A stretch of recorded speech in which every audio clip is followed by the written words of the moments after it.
And the reason they don't see that there are differences is because of the way that people read the Gospels.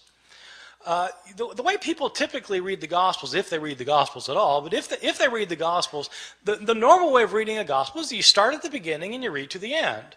So, okay, you're going to read the Gospel. You start with Matthew. You start with the first verse, chapter 1, verse 1, and you start reading and you get to the end. You go from top to bottom. Then you read Mark. Start with the beginning, go to the end, top to bottom, and it sounds a lot like Matthew. Same stories, a lot of the same words, sounds very similar. Then you read Luke, top to bottom, sounds exactly the same. Not exactly, it's different, but it's basically the same thing. They sound alike. And then you read John, well, that's different, but, well, in essence, it's not that far off. So they all sound basically the same because you read them from top to bottom, or you read them vertically. The way to see differences in the Gospels is to read them not vertically, but to read them horizontally.